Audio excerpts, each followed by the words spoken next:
The unstoppable force. The Battle of Kepler 442b.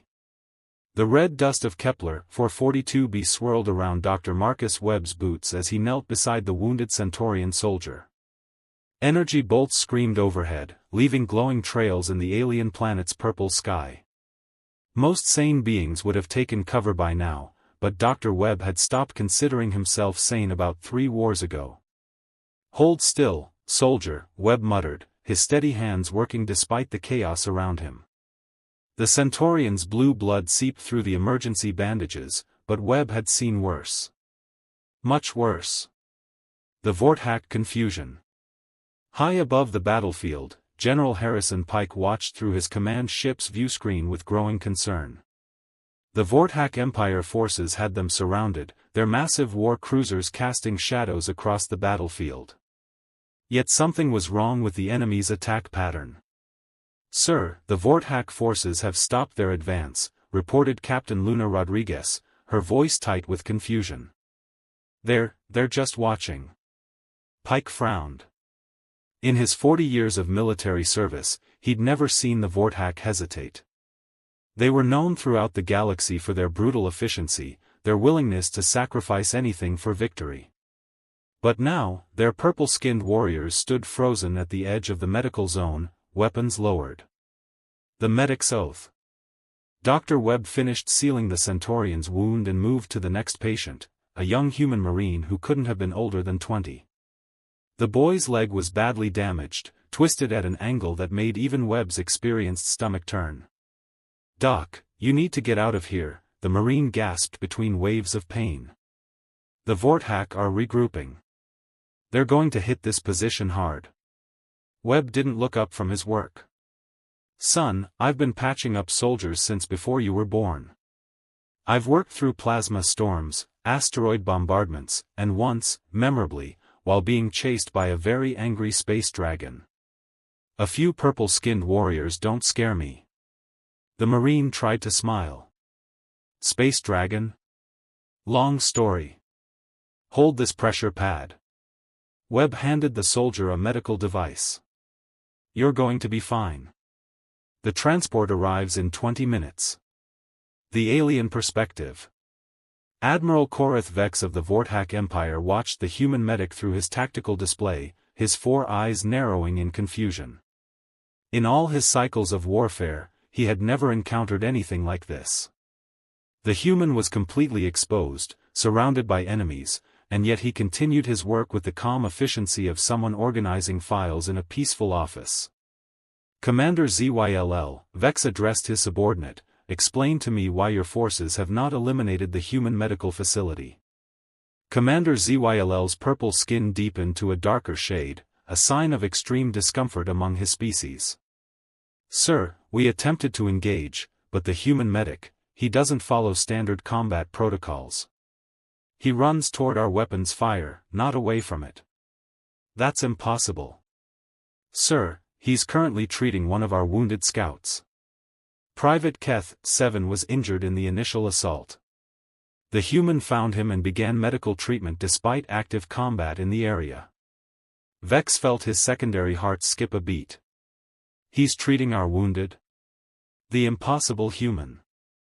Dr. Webb worked quickly on the wounded Vorthack scout, his hands moving with practiced precision. The alien's purple skin was tough, but the principles of trauma medicine remained the same regardless of species.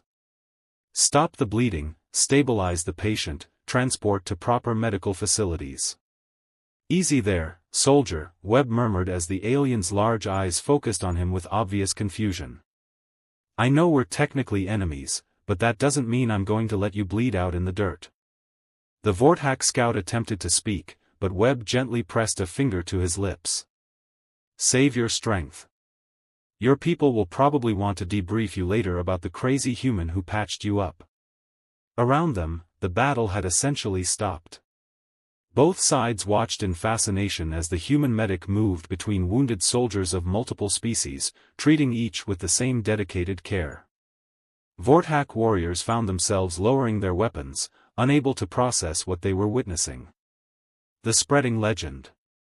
Captain Rodriguez coordinated the evacuation from the command ship, but her eyes kept drifting to the medical zone where Dr. Webb worked. She'd served with the man for 3 years, and she'd never seen him retreat from a wounded soldier. Not once. "Captain, incoming transmission from the Vorthack flagship," reported the communications officer. Rodriguez straightened. "Put it through." Admiral Vex's image appeared on the screen, his expression unreadable. "Human Commander, we request clarification on your medical personnel's actions." "I'm not sure what you mean, Admiral. Your medic is treating our wounded soldiers. This is not standard warfare protocol." Rodriguez almost smiled. "Admiral, Dr. Webb doesn't follow standard protocol. He follows the Hippocratic Oath. He treats anyone who needs medical attention, regardless of species or allegiance. This is unprecedented. This is humanity, Admiral. Our medics don't see enemies. They see patients." The tactical nightmare. The standoff continued for another hour until the evacuation transports arrived. Dr. Webb personally supervised the loading of all wounded personnel, including the Vorthack scout he'd treated. As the transport lifted off, he finally allowed himself to look back at the battlefield. The Vorthack forces remained at their positions, watching. Admiral Vex had called for a temporary ceasefire, ostensibly to retrieve their wounded scout, but Rodriguez suspected there was more to it. The alien commander was trying to understand something that didn't fit his worldview. As Dr. Webb's transport disappeared into the purple sky, Admiral Vex turned to his tactical officer. "Send a message to High Command. We need to reassess our intelligence on human military doctrine." "Sir, what should we tell them?" Vex stared at the empty battlefield, where the human medic had worked fearlessly among enemies and allies alike. "Tell them we may have underestimated the humans. Tell them their medics are problematic." The message that would eventually reach the highest levels of the Vorthack Empire was simple: human medics represent an unprecedented tactical variable. They cannot be predicted, deterred, or understood using conventional military logic. Recommend immediate strategic review. Dr. Marcus Webb, meanwhile, was already preparing for the next mission, unaware that his actions had just changed the course of galactic warfare forever. The legend spreads. The Ghost Medic. 3 months after the Battle of Kepler 442b, Commander Jackson Cross crouched in the ruins of Mining Station Omega-7. The facility had been evacuated hastily when the Vorthack Empire launched their surprise attack, but not everyone had made it out. Cross could hear the wounded calling for help from the collapsed sections of the station. "Command, this is Ghost Actual," Cross spoke into his communicator. "I have civilians trapped in sections C through F, requesting immediate evacuation support." The response crackled with static. "Ghost Actual, evacuation is impossible. Vorthack forces have the station surrounded. You need to extract immediately." Cross looked at his medical scanner. 12 life signs, including what appeared to be children from multiple species.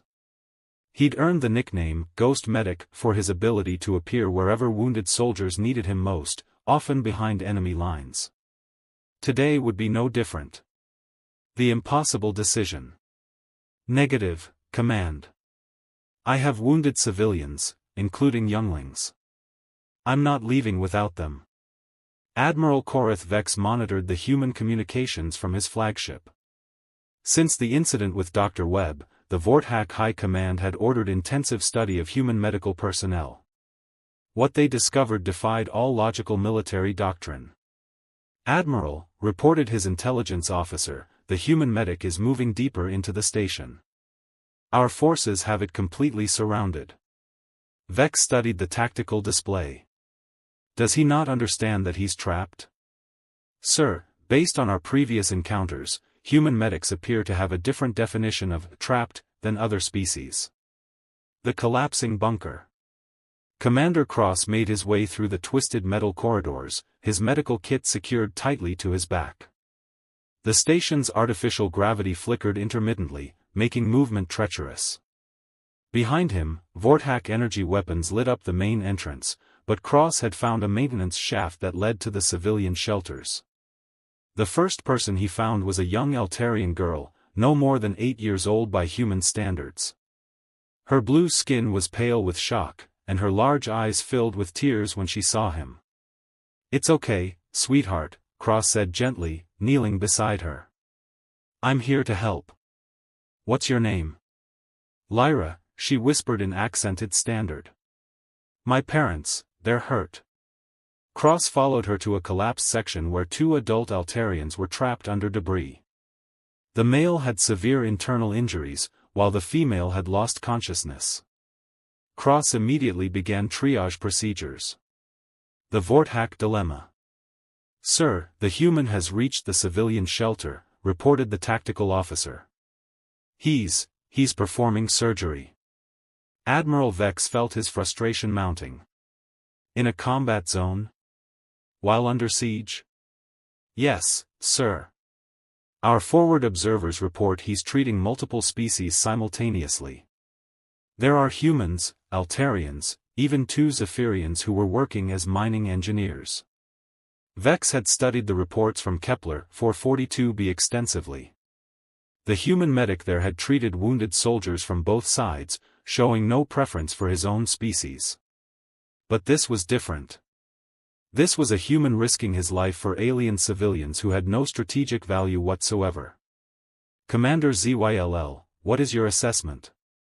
Commander ZYLL's purple skin had taken on the darker hue that indicated deep concern.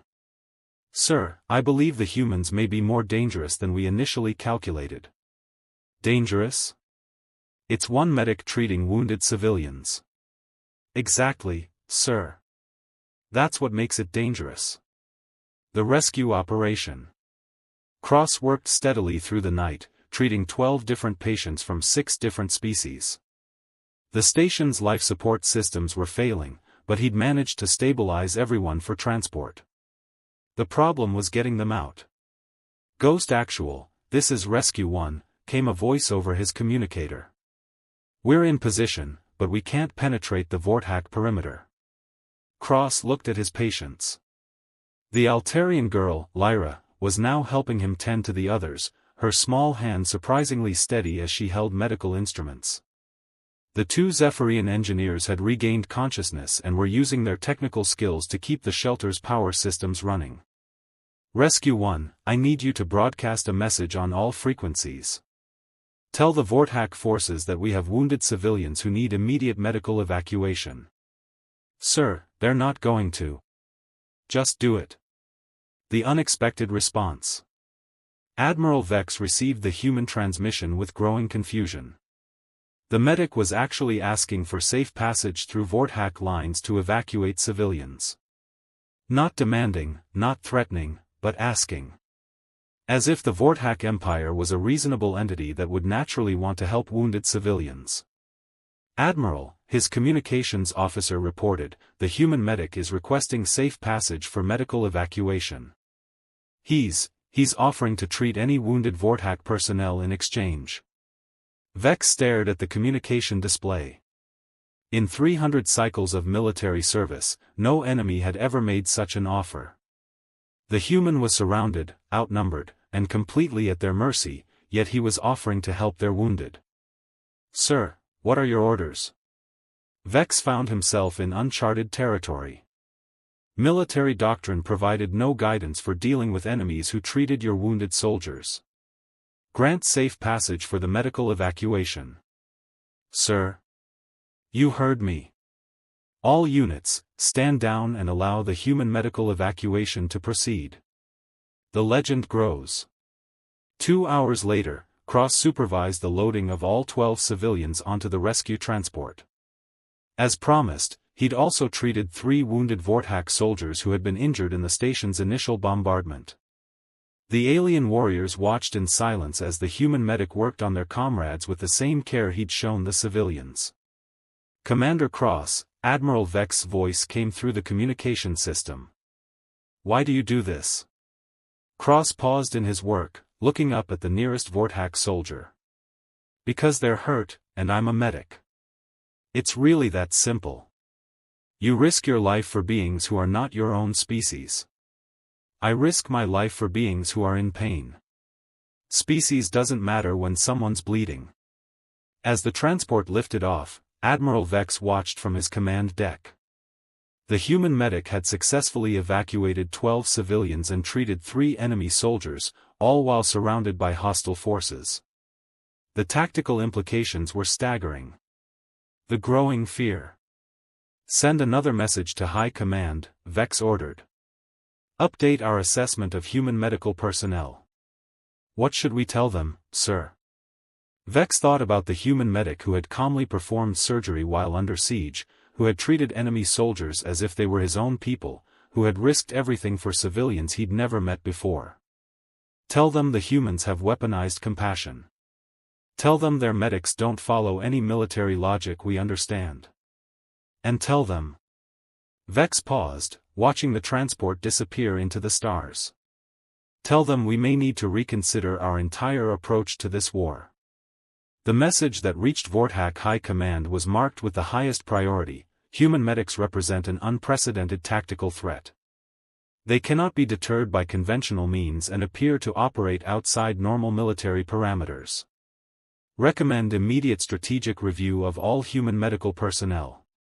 Commander Jackson Cross, meanwhile, was already preparing for his next mission, unaware that his reputation as the Ghost Medic was spreading throughout the galaxy, causing sleepless nights for military commanders who couldn't understand how to fight enemies who insisted on healing their wounded. The impossible mission. The Forbidden Zone. Dr. Nathan Clark studied the tactical display in the command bunker on New Geneva, his weathered face showing the strain of 6 months of continuous warfare. The Zephyrian Empire had established a prisoner of war camp just 20 kilometers from the human base, and intelligence reports suggested the conditions were deteriorating rapidly. "Doctor, you can't be serious," Colonel Emma Steele said, her voice tight with concern. "The Zephyrians have made it clear that any approach to the camp will be considered an act of war." Clark adjusted his medical kit, checking each piece of equipment methodically. "Emma, I've got reports of a plague outbreak in that camp. Prisoners from 12 different species, including our own people. If we don't act now, it's going to spread beyond the camp. That's not our responsibility, Nathan. Those are enemy-held prisoners. Those are patients who need medical care." The Zephyrian concern. General Thiax Prime of the Zephyrian Empire reviewed the intelligence reports with growing unease. The humans had a new medical officer at New Geneva, and the reports about human medics from other sectors were disturbing. "General," his aide reported, "our surveillance indicates the human medic is preparing to leave their base. Alone." Thiax Prime's crystalline skin shifted to a deeper blue, indicating stress. "Destination?" "Unknown, sir, but his trajectory suggests he's heading toward the prisoner camp." The general felt his primary consciousness fracture slightly, a Zephyrian response to extreme confusion. "That's impossible. The camp is surrounded by our forces.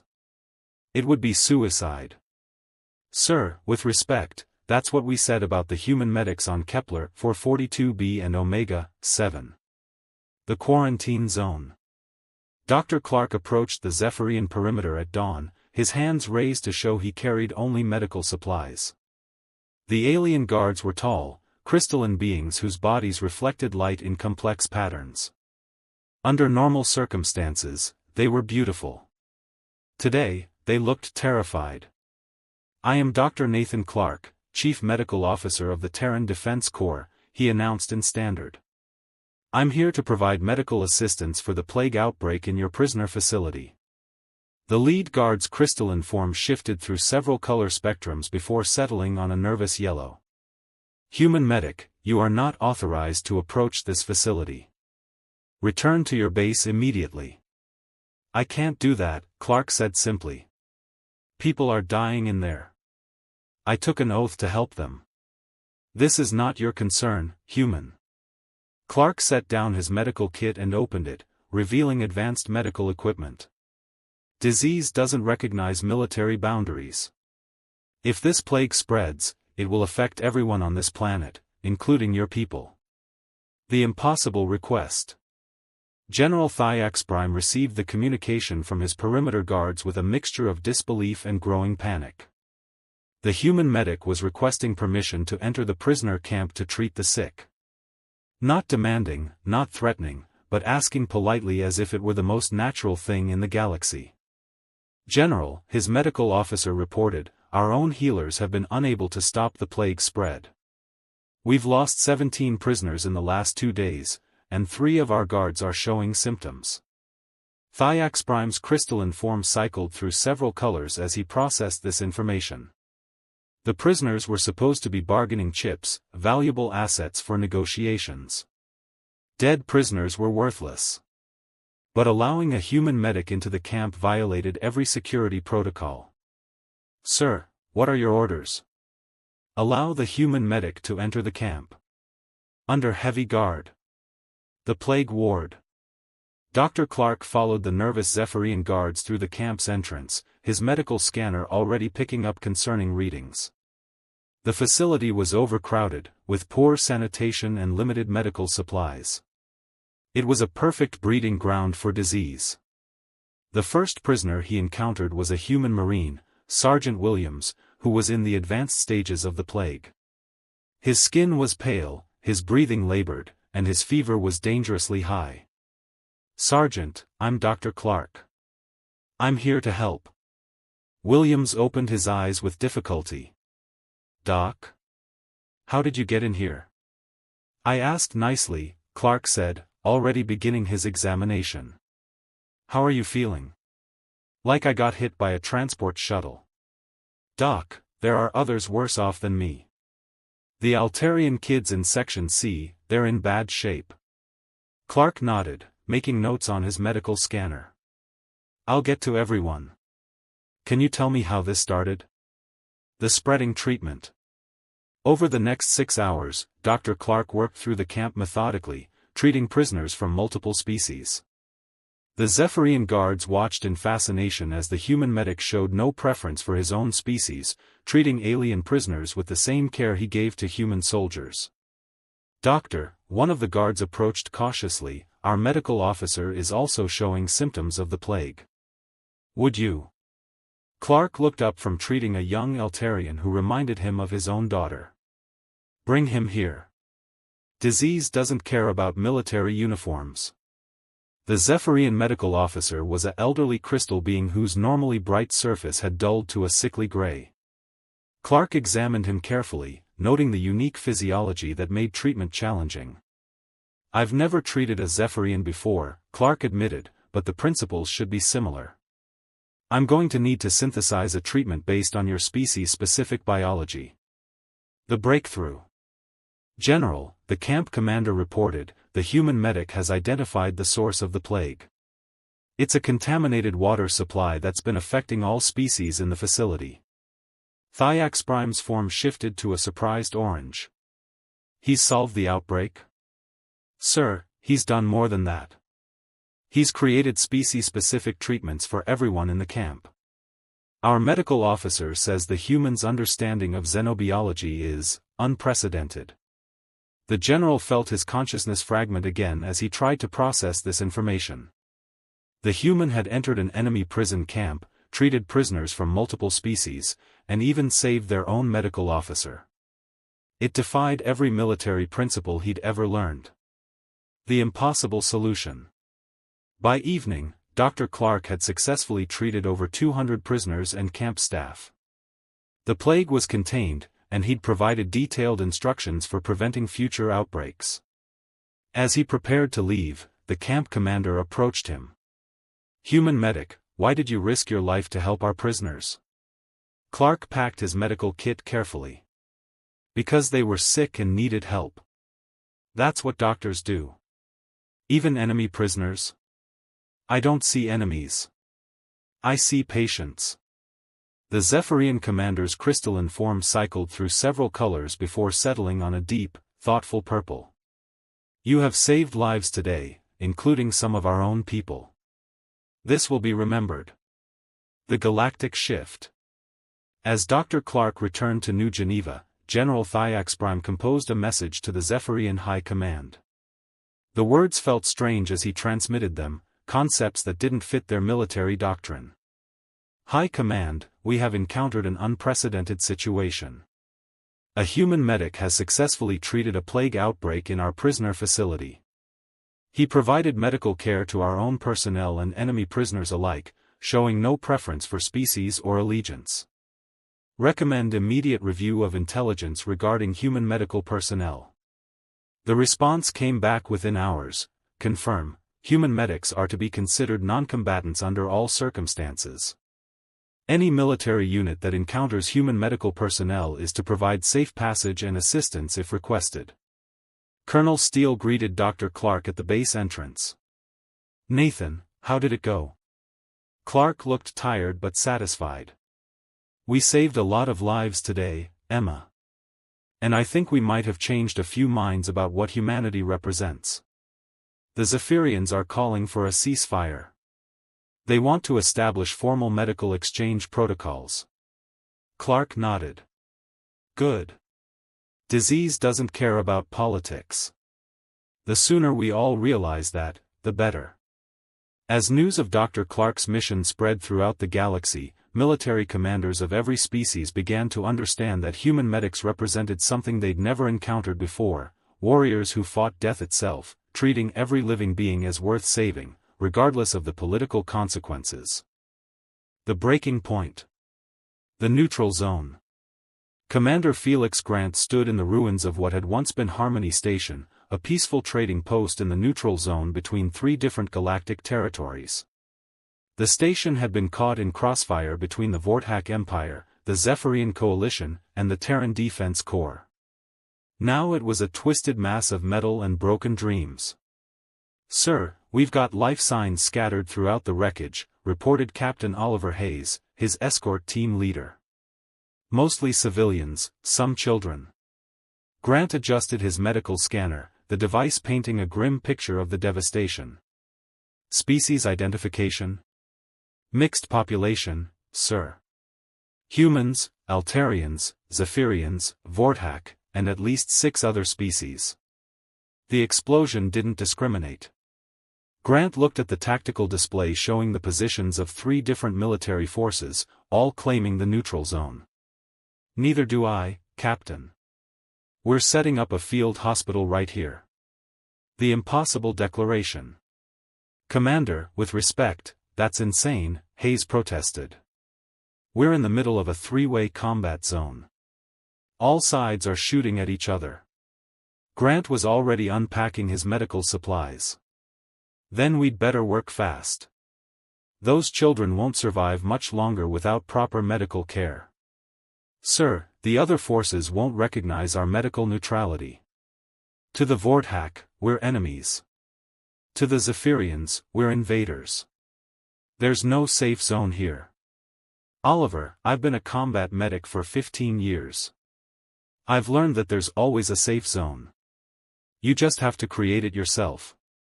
Grant activated his emergency beacon, broadcasting on all frequencies. "This is Commander Felix Grant of the Terran Medical Corps. I am establishing a field hospital at coordinates 127.4 by 83.7. Any wounded personnel from any faction are welcome. I repeat, this is a medical neutral zone." The 3-way confusion. Admiral Korath Vex of the Vorthak Empire received the transmission with familiar frustration. "Another human medic, another impossible situation. Commander ZYLL, please tell me you have a plan for dealing with this." "Sir, based on our previous encounters with human medical personnel, I recommend we honor their request for medical neutrality. They're in the middle of our operational theater, treating enemy wounded." "Sir, they're also treating our wounded. And civilian casualties." Vex felt his multiple hearts racing. "Explain." "The human medic has already extracted 17 beings from the station wreckage. 5 Vorthak civilians, 4 Zephyrian traders, 3 human engineers, and 5 beings from species we haven't identified yet. He's treating them all equally." The Zephyrian dilemma. General Thyax Prime found himself in a similar position, watching the human medic work through his tactical display. Since the incident at the prisoner camp, he'd developed a grudging respect for human medical personnel, but this situation was unprecedented. "General," his aide reported, "the human medic is requesting medical supplies from all three factions.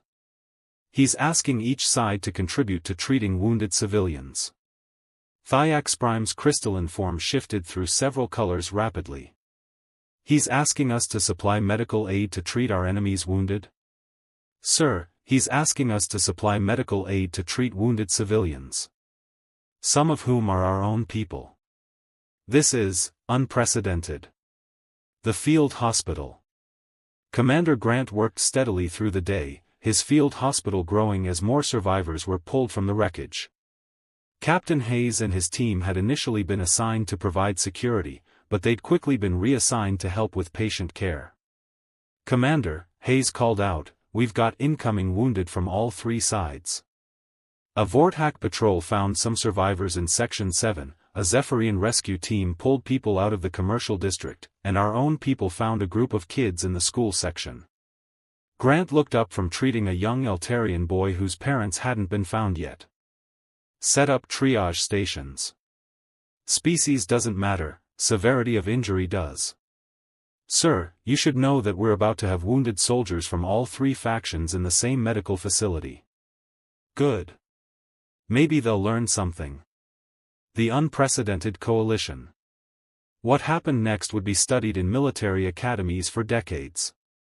As wounded soldiers from three different armies found themselves receiving treatment side by side, something remarkable occurred. The barriers between enemies began to break down. A wounded Vorthack warrior found himself sharing a medical bed with a Zephyrian engineer.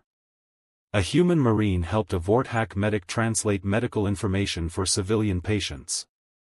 Zephyrian healers worked alongside human doctors, learning techniques that could save lives regardless of species.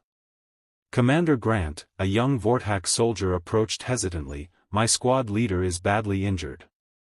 Our medical supplies are limited. Would you?" Grant didn't hesitate. "Bring him here. We'll take care of him. But we are enemies. Your patients. That's all that matters." The moment of truth. The crisis came when a young Zephyrian girl, no more than 6 years old, was brought in with critical injuries. She needed immediate surgery, but her physiology was complex, and Grant had never operated on a Zephyrian child before. "Commander," the girl's father pleaded, "please, she's all I have left." Grant looked at his medical scanner, then at the Zephyrian healers who had been observing his techniques. "I need help. Your species' physiology is different from what I'm used to." The senior Zephyrian healer, Kithra, 9, stepped forward. "I will assist you, human medic. We'll need to work together. My surgical techniques, your knowledge of Zephyrian biology." Together, Kithra, 9 agreed. The impossible surgery.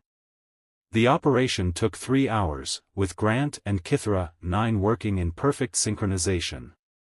Around them, wounded soldiers from 3 different armies watched in silence as human and Zephyrian healers fought to save the life of one small girl. "Heartbeat is stabilizing," Grant reported. "Crystalline matrix is responding to treatment," Kithra, 9 added. When the surgery was complete, and the little girl was stable, something unprecedented happened. The wounded soldiers from all three factions began to applaud.